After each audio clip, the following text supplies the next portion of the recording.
They came from across the galaxy with weapons that could level mountains. They studied Earth for months. They catalogued every species, every predator, every threat, but they made one fatal mistake. They thought cats were harmless. The Zor'kathi Empire had conquered 47 worlds. They'd faced creatures with armor-plated hides. They'd battled beasts that breathed fire. They'd survived encounters with apex predators that could tear through steel. Not once did they lose a soldier to something's pet, until they met Margaret O'Sullivan, a 72-year-old grandmother from Dublin. 5 feet tall, loved baking scones. Had 3 cats named Mittens, Whiskers, and Mr. Fluffington. The aliens thought she'd be their easiest capture. They were wrong. What happened next forced the entire Zor'kathi fleet to retreat. It rewrote their military protocols, and it made one thing perfectly clear. Humans don't just keep predators as pets. We turn them into weapons. Here's what you're about to discover. First, how Margaret used basic cat behavior to outsmart technology that was 3,000 years ahead of ours. Second, the terrifying reason why aliens classified Earth cats as Class 7 biological hazards after just one encounter. And third, the secret deal Margaret struck with the alien commander that changed humanity's place in the galaxy forever. This isn't science fiction. This is what happens when you underestimate a species that domesticated wolves and convinced apex predators to live in their homes. Let me show you exactly how this happened. First contact happened on a Tuesday. The Zor'kathi weren't explorers. They were collectors. Every species they discovered got the same treatment. Scan the planet, identify threats, extract resources, move on. Earth looked easy. Their bioscanners detected 7.9 billion humans. Soft bodies, no natural armor, no claws, no venom. Top running speed barely 20 miles per hour. The report listed humans as low-threat bipeds with tool dependency. Then they scanned our animals. This is where it gets interesting. The Zor'kathi had a threat classification system. Level 1 meant harmless. Level 10 meant extinction-level danger. Most Earth creatures ranked between 2 and 4. Dogs got a level 3, dangerous in packs but manageable. Bears got a level 5, strong but predictable. Big cats like lions got a level 6. Genuine threats that required caution, but house cats. Level 1. The aliens saw small size, retractable claws, a diet of processed food pellets. They watched millions of videos showing cats sleeping 20 hours per day. They saw humans carrying cats in handbags, dressing them in tiny outfits. Commander Vex Thor reviewed the data personally. He'd conquered civilizations that kept war beasts chained in arenas. He'd seen battle creatures bred specifically for combat. Earth cats seemed like jokes. His report to the Empire used one word: negligible. The invasion plan came together in 6 days. Land in rural areas first, avoid major cities. Target isolated humans for initial specimen collection. Learn their language. Understand their weaknesses. Margaret O'Sullivan's farmhouse made the perfect test site. Remote location outside Kilkenny. Nearest neighbor 3 kilometers away. 1 elderly occupant. Bioscans showed 3 small felines inside. The Zor'kathi had no idea those 3 felines had spent 10,000 years perfecting one skill: hunting things that didn't expect to be prey. Now here's where things get really interesting. The Zor'kathi landed at 2 in the morning. Their stealth ship touched down in Margaret's backfield without making a sound. 5 soldiers emerged wearing adaptive camouflage armor. Each one carried weapons that could paralyze targets from 200 meters away. They'd practiced this insertion 47 times on 47 different worlds. Always the same result. Deploy, capture, extract, mission complete in under 12 minutes. But they'd never encountered Margaret's early warning system. Mittens sensed them first. House cats can hear frequencies up to 64 kilohertz. That's almost 2 octaves higher than humans. That's also the exact range the Zor'kathi stealth generators operated in. The aliens thought they were silent. To Mittens, they sounded like ambulance sirens. She woke up at 2:03 a.m., ears rotating like radar dishes, pupils dilating to maximum width. Every muscle in her 8-pound body went rigid. Then she did something the Zor'kathi couldn't have predicted. She started the chain reaction. Mittens jumped onto Margaret's bed, meowed once. Sharp, urgent, the sound that means something's wrong. Margaret had owned cats for 50 years. She knew that meow. She sat up immediately, reached for her glasses. That's when Whiskers started yowling from downstairs. Then Mr. Fluffington joined in from the living room. 3 cats, 3 different locations, all screaming warnings. Margaret didn't call the police. She knew exactly what to do. See, Margaret wasn't just any grandmother. She'd grown up on a farm during the 1960s, back when people still understood animal behavior, back when survival meant reading the signals your animals sent you. Cows acting nervous meant a storm was coming. Dogs barking at nothing meant someone was approaching. Cats losing their minds at 2 a.m. meant danger. Real danger. She grabbed her walking stick, moved to the window, saw nothing, but her cats were now racing through the house like their tails were on fire. That's when the Zor'kathi made their first mistake. They assumed the cats were just panicking. They'd seen this before on other worlds. Small creatures often sensed their approach. It never mattered. The creatures either fled or froze. They expected Margaret's cats to hide. Instead, Mittens launched herself at the lead soldier's face the moment he opened the back door. 8 pounds of furious feline moving at 30 miles per hour. Claws extended, all 18 of them, each one sharp enough to pierce leather, aimed directly at the alien's visual senses. The Zor'kathi soldier screamed. His armor could stop plasma rounds. It couldn't stop a cat who'd spent 10 years perfecting the art of jumping onto kitchen counters her owner told her to stay off. Mittens hit him like a furry missile. Claws dug into the seams of his helmet, the parts their armor designers never reinforced because nothing that small had ever attacked a Zor'kathi soldier's face before. The alien stumbled backward, crashed into his teammate. Both of them went down. That's when Whiskers and Mr. Fluffington joined the fight. Now here's what the aliens didn't understand about house cats. They're not domesticated like dogs. Dogs were bred to obey, to please humans, to suppress their hunting instincts. Cats never got that memo. A house cat is still 95% wild. They hunt for fun. They practice killing techniques on toys. They stalk invisible prey at 3 in the morning. Every single day, your cat is training to murder something. They just usually don't have targets worthy of their skills. Until now. Whiskers went for the second soldier's legs. Cats instinctively attack joints.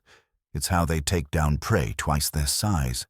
She wrapped around his knee like a furry bear trap, bit down on the armor's flexible joint covering. The soldier tried to shake her off. She bit harder. Her jaw pressure hit 120 pounds per square inch. The armor split. Mr. Fluffington took a different approach.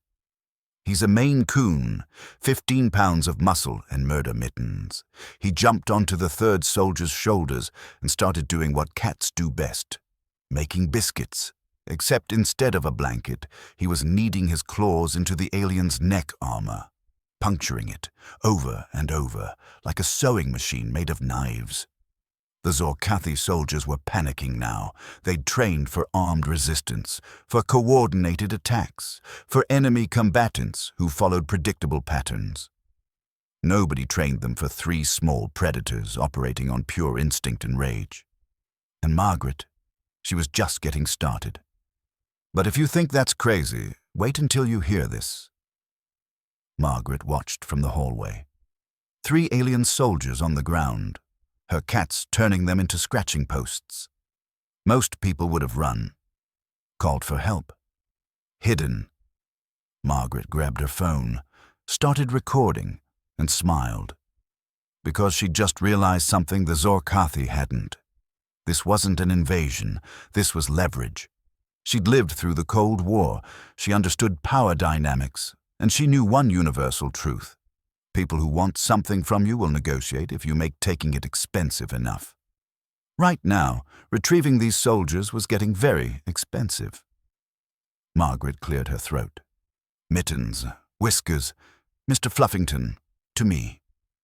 All three cats stopped immediately, trotted back to her, sat down, stared at the aliens like they were toys that might start moving again. The soldiers didn't move. They were learning what every vet technician already knows. You can survive a bear attack. You can fight off a wolf. But three angry cats in an enclosed space. Nobody wins that fight. Margaret looked at the lead soldier. I assume you can understand me. Your scanners wouldn't let you land here otherwise. The alien's translator crackled. How did you... Those creatures are classified as non-threatening. Non-threatening? Margaret laughed. You came to Earth and didn't do your research. That's your first mistake. These aren't creatures. They're cats. Felis catus, humanity's oldest partnership. She stepped closer. Her cats followed, moving as a unit. Let me tell you what you're dealing with. Cats have been killing things for 30 million years. Humans domesticated them 11,000 years ago, not because we wanted pets, because we needed pest control. They kept rodents out of our grain stores. They protected our food supply. The alien commander tried to sit up. Mittens hissed. He froze. Margaret continued. Here's what your scanners missed. Cats are obligate carnivores. That means they can only survive by killing other animals. They hunt because they have to. It's coded into every cell of their bodies. They have night vision 6 times better than humans. They can hear sounds we can't detect. They have flexible spines that let them twist midair. Their claws are retractable, so they stay sharp. She knelt down, scratched Whiskers behind the ears. But here's the really interesting part. Cats were never fully domesticated. Dogs? We changed them, bred them, made them loyal. Cats chose to stay with us. They're still wild, still predators. They just decided humans were useful. The Zor'kathi commander's translator processed this.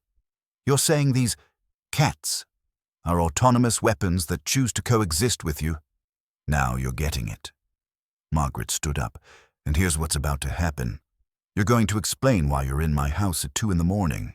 You're going to tell me your intentions, and if I don't like what I hear, I'm going to let my cats finish their introductions.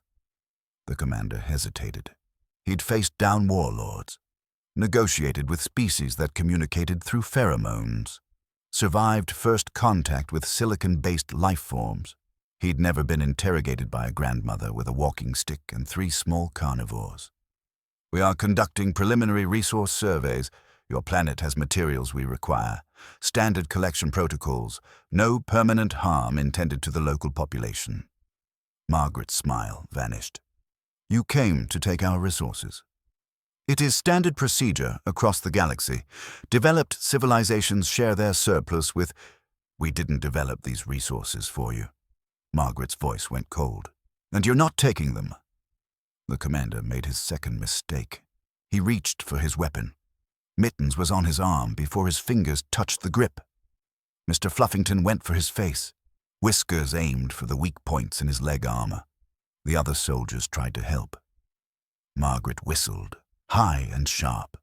The kind of sound you used to call dogs. Her cats knew that sound meant hunt. They switched targets, became blurs of fur and claws. The Zor'kathi soldiers went from confident invaders to desperate survivors in 3 seconds. That's when Margaret made her move. She picked up the commander's weapon, heavy, awkward. But the trigger was obvious. She aimed it at the ceiling, fired once. The blast punched through 2 floors and the roof. Silence. Everyone stopped. Even the cats. Margaret lowered the weapon. Now, let's have a proper conversation. You're going to call your ship, tell them to land in my front field, then you're going to introduce me to whoever's in charge. That is not protocol. Your protocol just failed. My cats took down 3 armed soldiers in under a minute. What do you think happens when you try this in a city? When you encounter someone with a German shepherd? Or someone who keeps pythons as pets? Or the person in Nevada who owns a tiger? The commander went still. You keep apex predators in your homes? We keep everything. Dogs, cats, snakes, spiders, birds of prey. Some people keep alligators in their bathtubs. We turn predators into pets because we can. Because we're the only species that looked at wolves and thought, I could train that. She stepped closer. So, here's my offer. You call your boss. We talk. Human to alien. Leader to leader. Or I post this video on the internet and every human on Earth learns that aliens are here and they're scared of cats. This brings us to the most shocking discovery of all. The Zor'kathi mothership landed 30 minutes later. Margaret had made tea, set out scones. Her cats sat on the couch, watching the aliens with predatory patience. High Commander Zalneth entered Margaret's living room like he was walking into a war zone, which technically he was. He stood 7 feet tall, crystalline armor, 4 arms, eyes that could see in 12 different spectrums. He looked at Margaret, then at her cats, then back at Margaret. You subdued my advanced team with small predators. I subdued your advanced team by understanding my small predators. Margaret poured tea. Sit down. We need to talk about Earth. The High Commander sat, carefully. Mr. Fluffington watched him like a mouse who'd gotten too comfortable. Your species is classified as pre-contact primitives. You have not achieved faster-than-light travel. Your weapons are chemical-based. Your social structures are fragmented. By galactic law, we can claim your resources as extraction rights. Margaret sipped her tea. And yet here you are, in my living room, negotiating with a grandmother because 3 cats stopped your soldiers. An anomaly. We will adapt our approach. No, you won't. Margaret set down her cup. Because what happened here will happen everywhere. You want to know why? She pointed at Mittens. That cat weighs 8 pounds. She's fed twice daily, lives in temperature-controlled comfort, has never missed a meal, never faced real danger. She's the most pampered creature on this planet. Mittens yawned, showed teeth that could punch through alien armor. And she still tried to kill your soldier the second he entered her territory. Not because she was hungry. Not because I commanded her. Because she chose to. Because that's what cats do. Margaret leaned forward. Now imagine what happens when you encounter the cats that aren't pampered. The ones living on the streets. The ones that hunt daily to survive. Or better yet, imagine meeting their bigger cousins. Lions, tigers, leopards. All the same species family. All the same hunting instincts. Just 20 times the size. The High Commander shifted. We have faced large predators before. Not like ours, and not with humans attached. Margaret pulled up her phone, started showing pictures. This is Dave Robertson from Los Angeles. He has a pet cougar. This is the Patel family from Mumbai. They rescued a sloth bear. This is Antonio Ruiz from Colombia. He rehabilitates jaguars. She scrolled faster. We don't just live near predators. We seek them out. We bring them into our homes. We form bonds with them. And when someone threatens us, our predators respond. Zalneth's translator struggled with the implications. You're saying your entire species has weaponized your planetary ecosystem through friendship. Not weaponized, partnered. There's a difference. Margaret smiled. Dogs helped us hunt mammoths. Cats protected our food supplies. Hawks helped us locate prey. Horses carried us across continents. We didn't conquer Earth. We made alliances. She stood up, walked to the window. You want our resources? Fine, but you're not taking them. You're going to trade for them as equals. Your species lacks the technology for equal status. Our species turned wolves into chihuahuas. We made flowers grow in the desert. We split the atom. We went to our moon using computers less powerful than the phone in my pocket. Margaret turned back. We don't need your technology. We need your respect. The High Commander was silent for a long moment. He'd negotiated with hundreds of species. Most begged for mercy. Others fought until extinction. None of them had leverage. Margaret had leverage, because she'd recorded everything, and she was absolutely the kind of grandmother who knew how to upload videos to social media. If I agree to negotiations, what guarantee do I have that your species will honor agreements? Margaret picked up Mittens, held her gently. This cat trusts me to feed her, protect her, keep her safe. I've never broken that trust in 10 years. Humans don't betray the creatures who depend on us. She looked directly at Zalneth. But we will absolutely destroy anyone who threatens them. Ask your soldiers about that part. The High Commander made a decision that would change galactic history. I will recommend Earth for protected development status. This grants your species time to advance technologically while preventing resource extraction. In exchange, you will provide cultural liaisons. Help us understand your unique approach to interspecies relationships.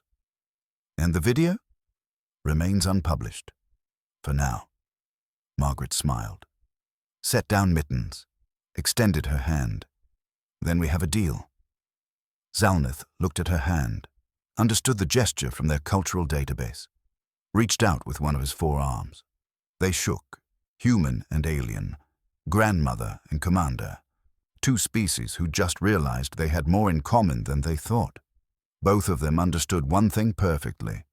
The most dangerous creatures in the universe aren't the ones with the biggest claws.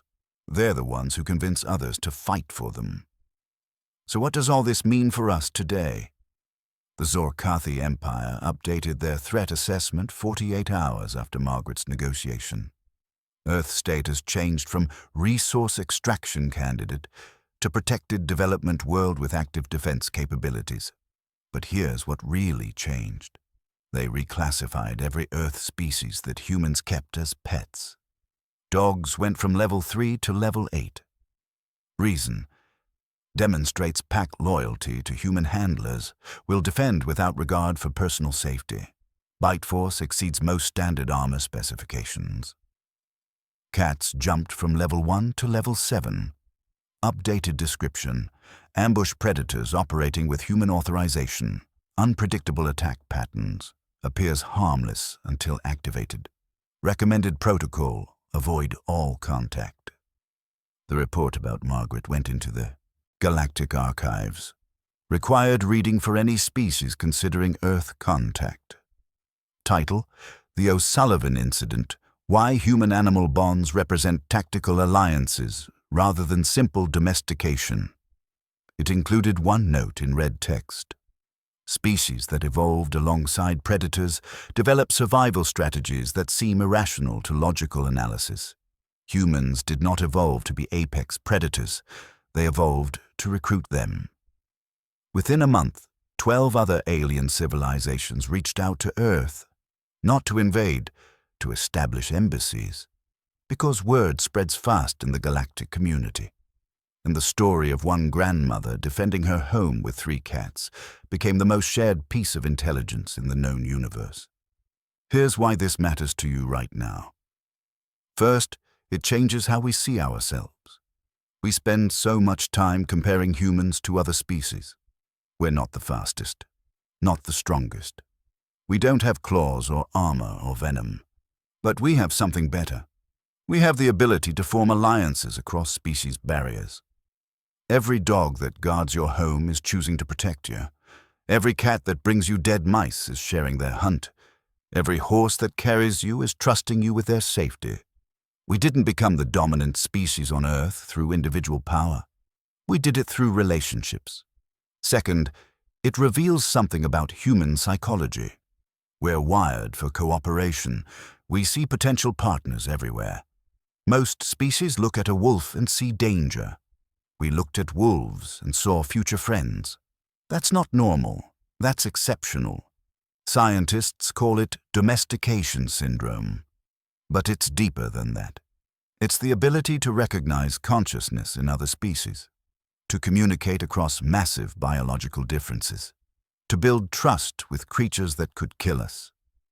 Margaret didn't defeat the Zor'kathi with superior technology. She did it by understanding behavior, by reading signals, by knowing exactly how her cats would respond to threats. That's a skill most humans have. We read our pets. We understand their moods.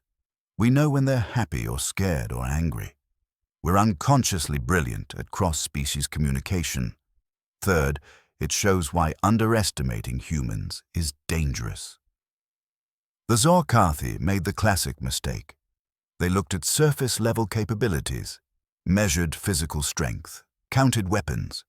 They didn't measure adaptability, creativity, the willingness to use whatever advantages we have. Margaret turned house cats into an early warning system and a defensive force. She weaponized the upload button on her phone. She negotiated from a position of strength despite having no traditional power. That's the human advantage. We don't fight fair. We use everything available, and we're absolutely willing to let our pets do the fighting if that's what works. Fourth, it reveals the truth about domestication. We didn't really domesticate animals. We formed partnerships, mutual benefit arrangements. Dogs get food and shelter. We get protection and companionship. Cats get safety and meals. We get pest control and affection. Horses get care and protection. We get transportation and labor. Every domestic animal is actually a conscious being who chose to work with us. They could leave. Many do. But most stay because the arrangement works. That means your pet isn't just an animal. It's a partner, an ally, a creature that's chosen to share its life with yours. Margaret understood that. She didn't own her cats. She had a relationship with them. They defended her because they wanted to, because she'd earned their loyalty. Finally, it changes humanity's future. We're not alone in the universe. Other species exist, other civilizations, other forms of intelligence. And they're watching us, evaluating us, deciding how to interact with us. Margaret showed them that humans don't respond to threats with submission. We respond with creativity. We find advantages in unexpected places, and we absolutely will not be pushed around. That set a precedent. Earth isn't a target. It's a planet full of creatures who've spent thousands of years perfecting the art of interspecies cooperation. We're not warriors. We're diplomats who recruit warriors. The Galactic Council now includes 3 human representatives. One of them is Margaret. She brings Mittens to every meeting. Nobody argues with her.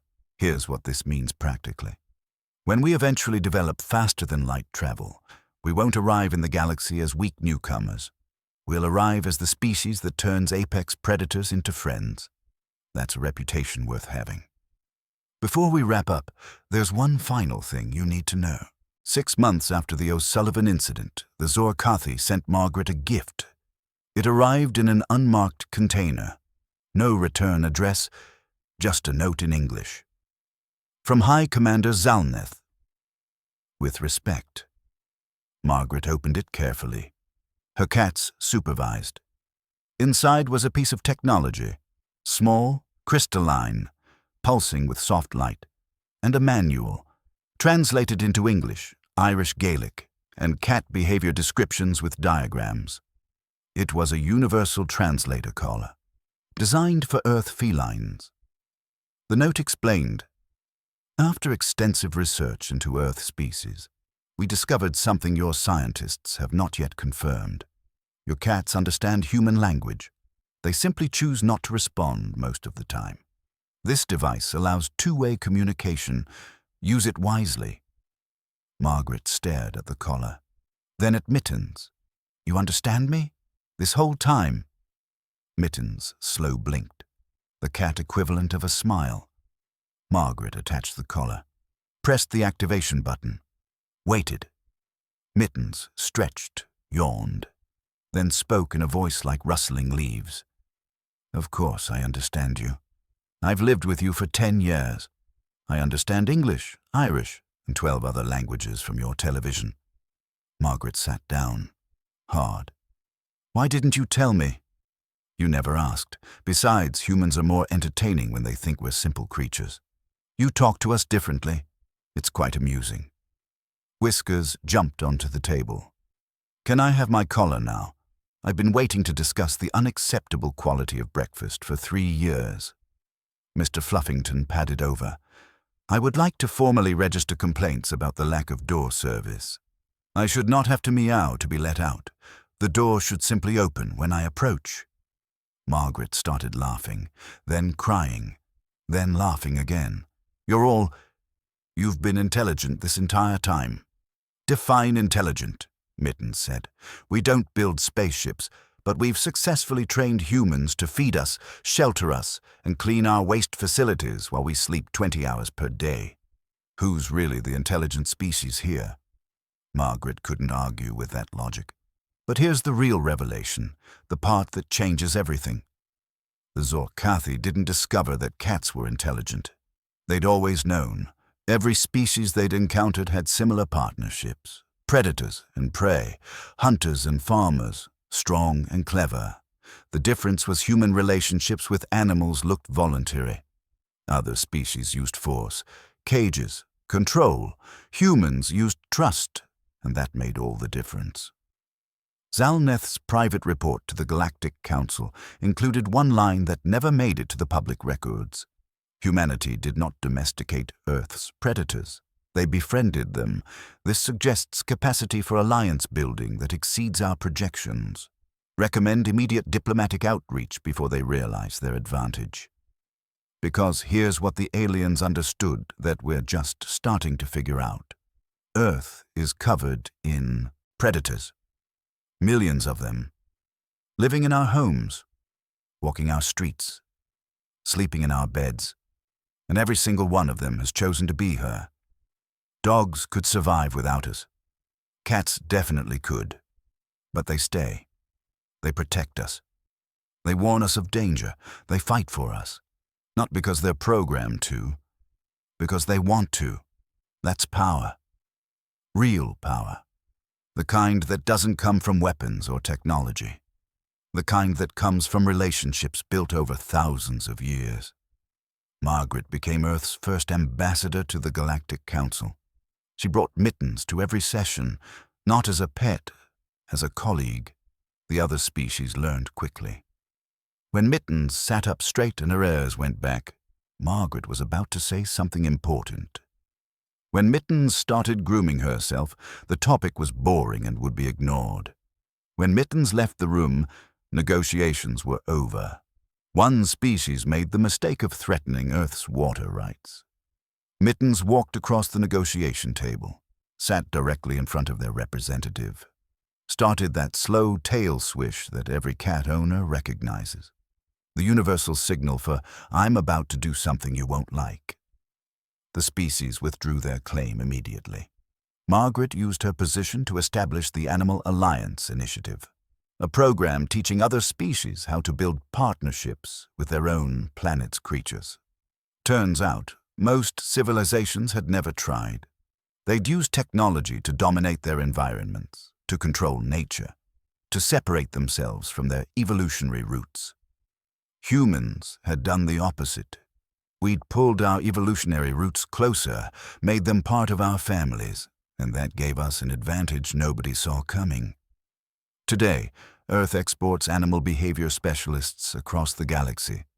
We teach aliens how to communicate with their own planet's creatures, how to build trust, how to recognize intelligence in non-technological species. It's become our most valuable export. Not metals, not art, not weapons. Understanding. Margaret still lives in her farmhouse outside Kilkenny. She takes galactic calls between baking scones. Her cats still bring her dead mice, though now they explain which mice violated territorial agreements. The Zor'kathi fleet visits every month, not as invaders, as students.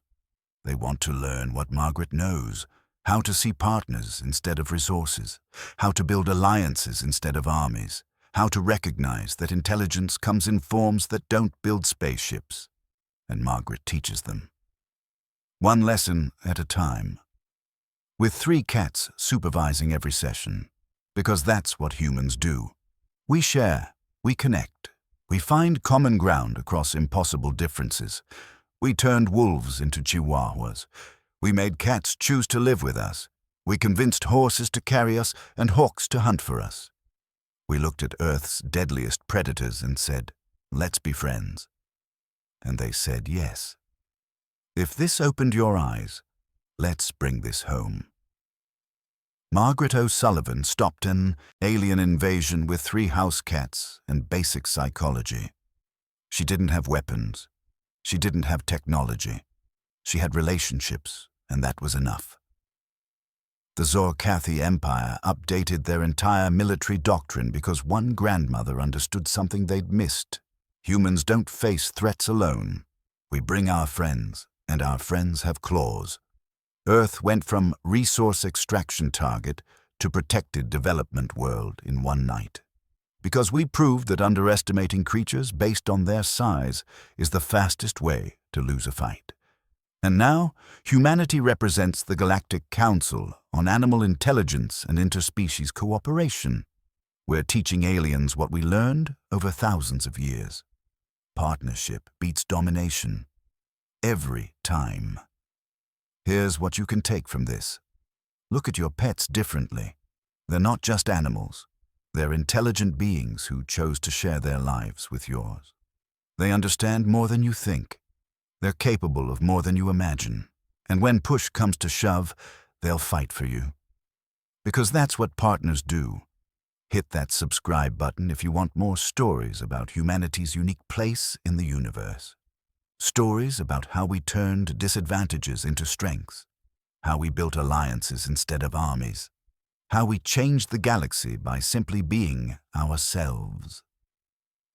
Drop a like if Margaret's story reminded you that intelligence comes in unexpected forms, that strength isn't always about physical power, that sometimes the best defense is a well-placed house cat and the courage to stand your ground. And here's my question for you. Drop it in the comments. What would your pet do if aliens showed up at your door? Would your dog sound the alarm? Would your cat launch a sneak attack? Would your hamster... Okay, hamsters probably wouldn't help. But you get the idea. Share your stories. Let's build a collection of how Earth's animals would defend us.